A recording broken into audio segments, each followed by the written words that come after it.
Hi guys, I'm live with the Matterator. He's finished the Raterator pedal. He's going to present it to me as an award for shredness. For shredness and I'm the most seen shredder around, so I'm going to get my documented reward and credit for what I have earned. Let's go like this. Yeah. Here we go. Hold it like that. Okay, I'll try. That's the Raterator pedal. There's the Raterator right here. Actually, right there. That's good. Okay. All right. All right. So he's going to present me with the Raterator award for shredding obscenity. Yeah. So, man, please get the award. Here you go. Thank you, Matterator. There we go. So I'm going to open it up. Show them the box first. Okay. So yeah. This is the. So you have Jimmie Rex on the one side. It's just Jimmie Rex Wiseman here. Right. Has a picture of me here filming taking a selfie in the shot. And says the Raterator on the top. There we go. Then I open it. We're going to record it. Keep it in. Keep it in. Show it like this. Well, yeah, there we go. So there's a right and wrong way to show this, I guess. Yeah, because you got to see the top. Oh, okay. Up over there. All right. Yeah. That's fair enough. And show the bottom. Show what's on the other. Right. Well, spin it around the other way. Okay. Oh yeah. Yeah, that's got my. That's that. Yeah, that's. And so, may I take it out now? Yeah. Okay. Thank you. So this says this is the Raterator.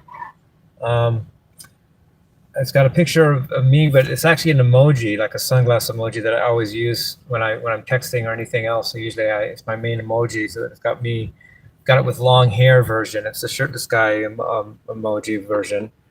And then these, I'm gonna show that I actually have been listening. This back here is a switch that controls intensity. If you want all of it intense, make it go right. If you want it a little less, yeah, it's a pre-emphasis, so everything above 1,000 hertz gets prettier. Yeah. So if you want really a lot more treble and a lot more intensity in the upper areas, you turn to the right. Otherwise, you go to the left. I'll figure this all out. And this is a clipper limiter. This is a compressor clipper limiter built in the bottom.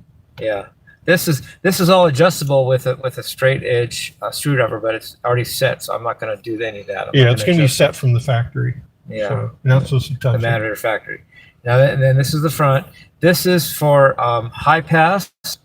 I don't know exactly what that entails exactly and what it's going to mean for the sound. This is the high pass filter right here. It's a Sallen key, 4th order, with a Buttersworth response.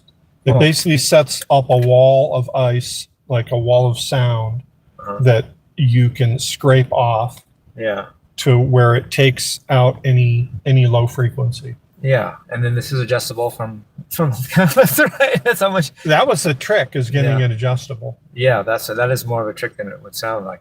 This is the notch filter. This again, all 400 hertz, 800 hertz. Yeah.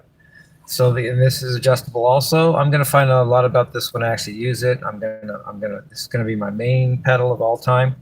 And this up here is volume. That's kind of volume, and this is tone, and this is distortion. Standard knobs. Standard knobs. Actually, it's standard, but not exactly the same, because the Rat had volume, distortion, and something called it was called let me have a brain fart. It was called it was called filter. It was called filter. No, for certain models. For my model. Yeah. For my model, this was this was filter, and this one it's tone. But that's well, similar. Later on it trained to tone. Yeah, and then but it's the same volume and distortion. So anyway, this is the Raterator. Yeah. And the other thing it has, it has. This is a professional. You know, people say, "Oh, what's the difference in this pedal and another pedal?" Okay, first of all, this is a studio quality pedal. Yes. This is not a kiddie pedal where you go into Guitar Center and buy a kid pedal. Yeah. What I mean by that is this right here, what's included is a precision. This is a precision bias. Yes. Okay. Yes. Which means it's not just a voltage divider. It has a precision op amp. That op amp is comparative. So it compares sag, if there's any sag, that occurs, this makes up for it. And also there's another buffer that does current, makeup and current, and there's all sorts of filters here that filter out any high frequency. That's not an acronym, is it? It just means. Well, it just means when if the pedal pulls too much current, like you have a waveform going through there. Let's say you strike the strings real high, all of a sudden it puts pressure on the pedal to put that frequency out. What this does is it makes up for that. So it diminishes the input signal enough that the amp can handle it. Well, bias is a thing. So you have to, in a single supply system like this pedal, you have to create your own virtual ground. Right. And there's a cheap way to do it, and then there's the right way, an expensive way to do it. Yeah. This is the more expensive way to do it. The other thing is we have a super large cap in this capacitor that not only takes out any type of ripple, but the bottom line is this pedal is like no other. Really is. Yeah. And then what I think about this pedal that I like is it has basically it has like several pedals in one. It's like a one size fits all pedal. It has capacitor. It has don't tell me I can. Yeah. It has don't tell me compression in it. It's got EQ, equalization in it. It's got a distortion, of course, and basically it has everything you need for your tone. It does. My pedal, this one, my model here, doesn't have the delay and all that. I don't want that. I have a delay pedal that's fine for that. I don't want it in my thing all the time to have to worry about the delay. So mine's the simplest version there is, but I like it that way. I like it no delay, no chorus, no. Just give me a straight pedal that gives me distortion and sound and tone, and that's what this pedal is. And that's really, it's very timely. So there was two RC filters that were built into this. One was at like 730 hertz. The other one was like 150. That shaped the Rat low end. Right. And remember, there's 5 octaves below 680, right? And 5 above, right? And 5 above. So a lot of tone is in that bass range. And a lot of distortion is controlled by the frequency going into the op amp. Yeah. So you want to control that. If you put too much low end, you get mud. Right. It doesn't distort right. So the notch filter is set at 400 is boxiness, 800 is nasalness. Yeah. So those get drawn down into a notch. And the more you turn the knob, the narrower the notch gets, but the deeper it gets. Huh. That's a twin T notch. That's a knob to the right.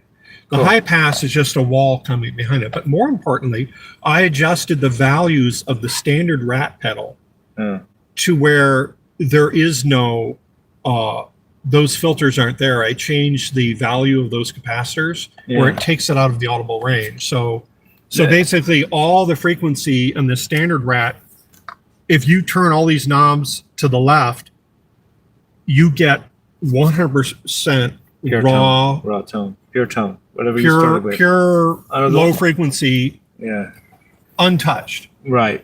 As soon as you start to do it, so it allows you to control the tone, not the Rat pedal itself. I'd like to explain what I understand of that, and then we'll get on our way. We're going to go to Matt's house to jam to record and hang it because there's too much. I don't know. We decided that he didn't want to have to carry all the recording equipment up here, so we're going to go to Matt's house. The way I see it is the original Rat pedal had a set way of handling the EQ, and that's controlled with a capacitor. And Matt uses a big capacitor to make that make that unapplicable by taking it so low that we don't hear those frequencies, like 10 hertz or something. Then that leaves you with plain tone, which then he adds his version, and then it's adjustable. But you can't just take out the original Rat setting thing, because then there would be no ground. The pedal wouldn't work. So the way to take it out of the equation without removing it from the circuit is to make the capacitor really big, so that the Raterator, the original Rat settings only affect frequencies that are beyond our hearing in the low area that we can't hear anyway. So that's cool. That's ingenious. Let's do a close-up of it. The other thing, it was aesthetically, I decided on glass beads, mainly because the pedal, there's no way to stomp on the button. Let's see if I can get some good views of it here. So the glass beads were more of an artistic flair, but you're still able to use the button. Yeah, they're not as high as the button, so you don't really mash them when you go to turn the pedal on and off. Yeah, and I'm going to have different color glass beads for that. So the way it's actually a work of art, kind of. It's like it's definitely like, an art piece. It's an art piece and a sonic. The other thing is the light up here, the LED is purple. Yeah, that's the light that says if it's on or not, and it's going to be purple as opposed to, you know, red or whatever they usually make them, right? Yep. So cool. It took me a while to figure out the epoxy coating. This is 2 coats epoxy that drip over it that I got really smooth, and it makes it very robust. It also made all the colors come out, and the metallic underneath came out pretty good. You know? Yeah. Anyways. So anyway, I love this pedal. It's called the Raterator. Let's get going. All right. Love you guys, and we'll go live at Matt's house. Love you guys. Peace, love, and rock and roll. Love you guys.